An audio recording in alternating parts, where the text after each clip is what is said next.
Yahoo! Hello, hello, hello mga masters at mga kanshi! Good morning, good morning, good morning, good morning po sa inyong lahat dyan sa Pilipinas at sa buong Asian countries. At kung sama kayong napalop ng ating daigdig, ay hayaan niyo muna kami ni G, the green, girly, cutie patuti iguana, nabatiin po kayo ng good morning, good noon, good afternoon, good evening, at good night na po sa mga ready ng matulog at welcome po sa ating Friday episode ng ating G and Daddy Health and Lifestyle Tips. Right, ngayon po ay December 27 na. December 27, bilis ng araw, no? Ilang araw na lang, pati tayo di January na, 2025 na. Alright, so syempre maraming salamat po sa inyong love and support kagabi sa ating Premier Marathon sa Bahay Kulitan. Ayun po at congratulations po sa ating mga nagagaling na mga hosts. Thank you so much sa inyong pag-hosts, siyempre. And patuloy po tayo ngayon sa ating lecture. So kahapon po yung nag-lecture po tayo about hyperglycemia. Yan pa rin, continuation pa rin. So hyperglycemia with diabetes yung ating lecture kahapon. So there are two types of diabetes, di ba? Na-lecture natin yun kahapon. Yung type 1 diabetes, which occurs when the body does not produce insulin. Pag hindi po nagpo-produce ng insulin na ang ating katawan, ang tawag po dyan is type 1 diabetes. Pag type 2 naman po, it occurs when the body does not use insulin effectively. Hindi po ginagamit ng katawan natin effectively ang insulina. So yun po ang type 2. Okay? So as a result, glucose remains in the blood and circulates in the body. So dahil po ay hindi po nagagamit ng mabuti ang insulin or hindi po nakakagamit ng insulin, hindi nakaproduce ng insulin, yung asukal po or ang glucose ay hindi po siya na may metabolize or napaprocess ng mabuti. So siya po ay nananatili po sa ating sirkulasyon. That's why there's a presence of sugar in the blood or the bloodstream. Diba? So ito po ang reason kung bakit po tayo nagkakaroon ng diabetes. Over time, so sa panahon po, pagkalipas ng mga panahon, ang body natin, ang katawan po natin, pwede ring may also stop producing adequate levels of insulin. May mga time po siya na hindi niya na kaya mag-produce ng enough levels of insulin sa mga pasyente na merong type 2 diabetes. However, this does not happen in all cases of type 2 diabetes. So, hindi naman lahat na type 2 diabetes po ay nangyayari ito na bigla po itong mag-stop producing adequate amounts of insulin. Okay? People who are overweight or have obesity and do not get enough physical activity may have continuously high amounts of sugar in the blood.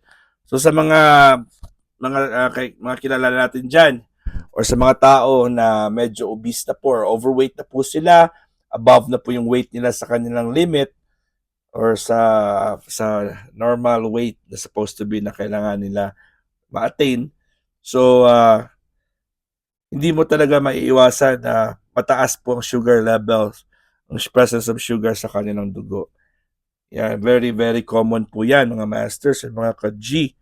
Okay? However, this does not, people, ang mga tao po ito ay kailangan po natin i-encourage po natin sila mag-exercise at magiging physically active.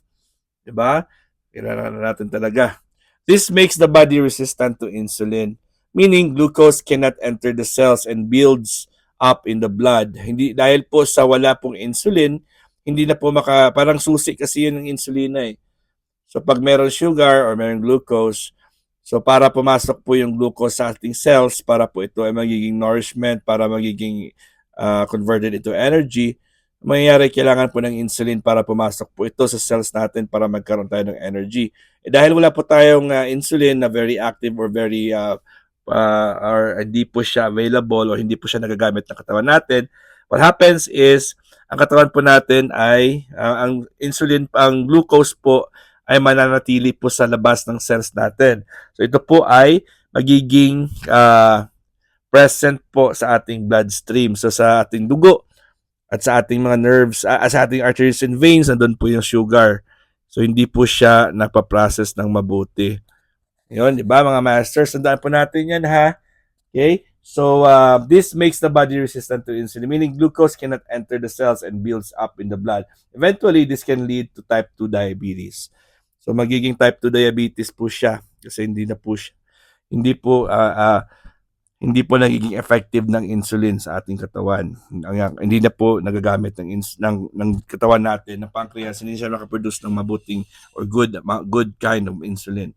Okay, the complications of diabetes are often the effects of prolonged hyperglycemia. So, ang complications po ng diabetes, ng mga komplikasyon po, ito po ay dahil long-term or matagal na pala tayong mayroong hyperglycemia or presence of sugar in the blood. When blood sugar levels are consistently high because of diabetes, a range of health problems might develop, including the following. So maraming pala mga health problems ang madedevelop pag mataas palagi ang ating sugar level sa ating dugo. Number 1, skin complications. Pwede tayo magkaroon ng problema sa ating balat. So people with prolonged hyperglycemia, so sa mga tao dyan na matagal na po silang merong mataas na sugar level or presence of sugar in their blood, okay, so might be more prone to bacterial and fungal infections. So very prone po sa mga bacterial and fungal, sa bacteria at fungus na mga infections such as boils. Boils, di ba? Jock itch, yung parang makati yung sa kanilang singit. Athlete's foot and ringworm. Tandaan niyo po sa mga tao pong always matagal na pong mataas yung kanilang sugar levels, ang kanilang sugar or glucose sa kanilang blood, or we call it the hyperglycemia, prolonged hyperglycemia, ibig sabihin matagal na po silang merong ganyang state or status sa kanilang health. So very possible po na prone po sila sa bacterial and fungal infections such as boils, jock itch, yung mga makati, parang makati, super makati talaga ang kanilang singit. Okay? And athlete's foot, mabaho pong paa nila po, parang may mga butas-butas yung mga paa nila. Ayan si Gina natin, inaantok ko, tingnan nyo, uy! Inaantok po si Gina, humihikab po, and ringworms. Okay, so other diabetic skin conditions such as spots and lesions to develop which may cause pain and itching. Ano po yung mga problema, mga lesions and spots na pwedeng mag-develop po sa ating balat? Number 1 is diabetic dermopathy. Diabetic dermopathy, which can lead to oval or circular scaly light brown patches on the legs. So sa iyong legs po ay meron po siyang para mga oval and mga circular, mga scaly, parang kaluskis po ng isda, parang ganyan sa ating or mga patches, light brown, scaly or circular patches on the legs. Next is acanthosis nigricans. Acanthosis nigricans, which causes raised brown areas on the neck, groin, and armpits.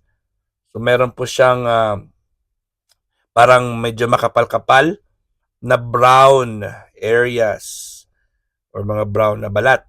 Pero medyo darker po siya na balat sa ating leeg, sa groins natin, sa hita pa rin, sa ating pala singit-singit, sa kilikili. Ayun din pa. Next is necrobiosis lipoidica diabeticorum. It's called necrobiosis lipoidica diabeticorum, which is a rare complication that causes sometimes painful scar-like lesions with a violet edge. So may mga sa balat po natin, okay? Masakit po yan. At parang mga scars ang itsura niya na mga lesions, pero parang kulay purple or violet. Sorry, nubo naman ako. Parang violet yung kulay niya sa ating balat. Okay? So diabetic blisters, isa naman sa mga pwedeng mag-develop. So which most often develop on the extremities and are painless. So sa ating mga kamay at sa ating mga paa, sa mga pinakadulo na bahagi po ng ating katawan. So, for extremities, usually sa legs, sa paa, sa kamay. Okay? Diabetic blisters, parang may blister po. Next is eruptive eruptive xanthomatosis. Eruptive xanthomatosis, a condition that causes yellow or pea-sized lumps on the skin that have a red ring around its base. So, meron po siyang parang pea, yung parang green peas na size na lump, parang bukol sa ating balat na parang kulay red ring, parang may bilog po siyang kapaligid na pula sa kanyang parang sa kanyang base, sa base niya po. Next is digital sclerosis, which can cause thick skin and a waxy texture to develop the back of the hands. So sa kamay po natin, parang meron po siyang makakapal, kaya na o parang waxy texture na madidevelop po sa likod ng ating mga kamay. Grabe, no? And next is disseminated granuloma annulare, which can cause raised ring shape and arc around the patches of the skin. So may mga skin problems po, may mga patches. Ayan. So yan po ang mga pwedeng makikita natin sa ating mga balat pag meron tayong diabetes. Okay? So mataas po, prolong po yung ating sugar level na medyo may sugar po sa ating dugo. Alright mga masters and mga ka-G, hanggang dito lang po tayo ha. Maraming salamat po at today is Friday and it's time for us to relax. Kita-kits ulit tayo. Bukas po may celebration po tayo kay Doc Zenaida Persian Club. Birthday niya. At the same time, 2 years anniversary as monetized channel. Again, this is your one and only Master Worm. God is great. And G, the green girly cutie po iguana. Yahoo!